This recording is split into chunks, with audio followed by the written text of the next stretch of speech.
আওয়ামী লীগকেও খুঁজছে, আওয়ামী লীগকেও খোঁজে, এদেরকেও খোঁজে। এত খোঁজাখুঁজি কেন? ধরে নিয়ে যাবে। তো সবাই আপনার কাছে ফিরতে চাই যে এই বিদেশি বিনিয়োগ বলি আর দেশি বিনিয়োগ বলি, যেগুলো বাধা আমরা জানি, লাল ফিতার দৌরাত্ম্য।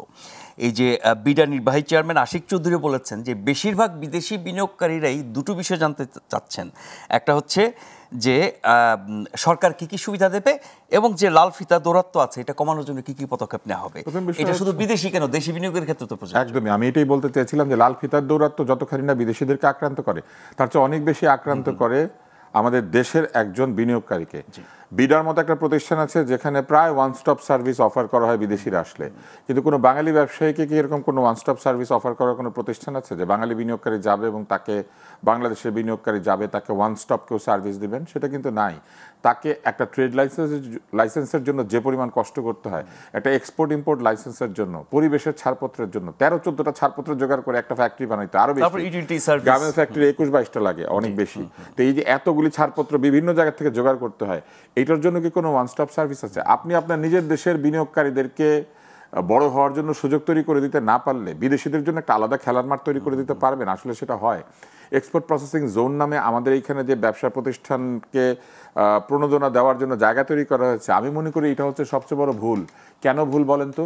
পুরো দেশকে আপনি অরক্ষিত, ছিনতাইয়ের আড্ডা, নানান ধরনের মানে অবাসযোগ্য বানিয়ে রেখে আপনি একটা জায়গাতে কিছু বিদেশিদেরকে শিল্প স্থাপন করতে দিচ্ছেন, একদম বিদেশিদের মতো। ওইখানে গ্যাস, পানি, বিদ্যুৎ সব দিচ্ছেন। আর বাংলাদেশের মানুষ ব্যবসা করতে চাইলে তাকে আপনি বলছেন একটা বৈষম্য, হ্যাঁ নিজে জমি কিনো, নিজে এটা করো। বাংলাদেশের মানুষকে আপনি জমি দেন কোথায় দেন জানেন? ইপিজেডের ভিতরে দেন না তেমন। আপনি দেন কোথায়? আপনি দেন হচ্ছে ক্ষুদ্র ক্ষুদ্র কুটির শিল্প। সরি, আমি হেসে ফেলেছি। ক্ষুদ্র কুটির শিল্প মানে আপনি আগেই বলে দিচ্ছেন তুমি ক্ষুদ্র, তুমি কুটির, আর বড় ব্যবসা করলে বিদেশিরা এসে করবে। এখন এই দৃষ্টিভঙ্গি প্রথমে সরকারের বদলাতে হবে। লাল ফিতার দৌরাত্ম্য সবার জন্য দূর করে দিতে হবে, শুধু বিদেশি আর দেশের জন্য না। দ্বিতীয় হচ্ছে ঋণ প্রদানের যে নিয়ম। আপনি কি জানেন কিনা আমাদের এখানে যে মোবাইল কোম্পানিগুলি বিনিয়োগ করেছে তারা কিন্তু টাওয়ার বানাতে বিনিয়োগ করে নাই। কেন করে নাই? তারা লোকাল কোম্পানিকে টাওয়ার বানানোর দায়িত্ব দিয়ে লোকাল কোম্পানিকে বলেছে তুমি লোন নাও ব্যাংক থেকে।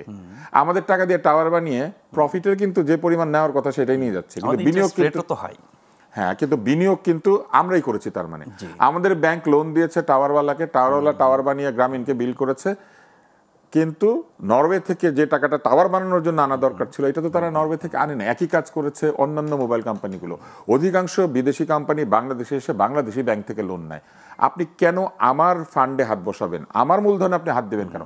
আপনি আমেরিকা থেকে এসেছেন, আপনি জেপি মর্গান থেকে লোন নেবেন, আপনি চেজ ম্যানহাটন থেকে লোন নেবেন, আপনি ব্যাংক অফ আমেরিকা থেকে লোন নেবেন, আপনি নরওয়ে থেকে আসছেন। আপনি বিদেশি বিনিয়োগ মানে সবকিছুই বিদেশি হতে হবে, শুধু আমরা জায়গার সুবিধা আর জনবল দেব অবশ্যই। কিন্তু এই কোম্পানিগুলি কি করে জানেন? দিনের শেষে যখন নিজেদের বিনিয়োগের কথা বলে তখন এই টাওয়ারের বিনিয়োগ সহ দেখায়, কিন্তু এই টাকা তারা বিদেশ থেকে আনে নাই।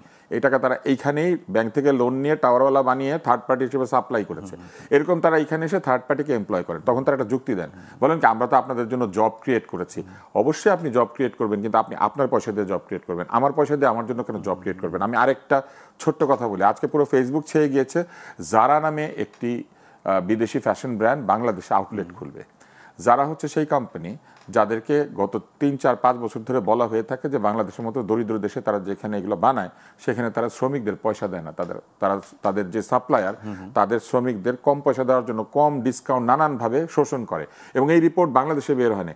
আল জাজিরা, যার উপরে বিরাট ভক্তি এখনকার লোকজনের, আল জাজিরাই রিপোর্টটা করেছে এখন থেকে 2 বছর আগে, এবং গার্ডিয়ান রিপোর্ট করেছে।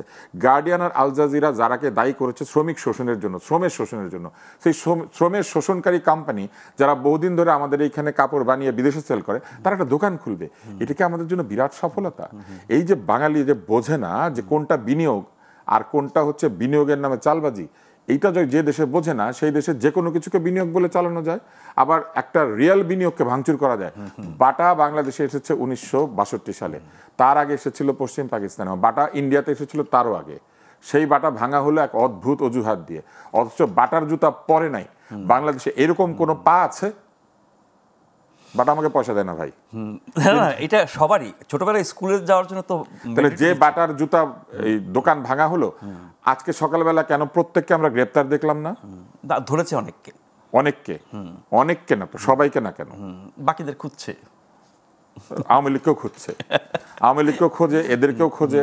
এত খোঁজাখুঁজি কেন? ধরে নিয়ে যাবে। যে বাটার দোকান লুট করেছে, ছবি আছে, সিসি ক্যামেরা আছে, যা আছে, যে কোনোভাবে তাদেরকে আজকে ধরা উচিত ছিল এবং এই সব জিনিস অত্যন্ত কঠোর হাতে দমন করা উচিত।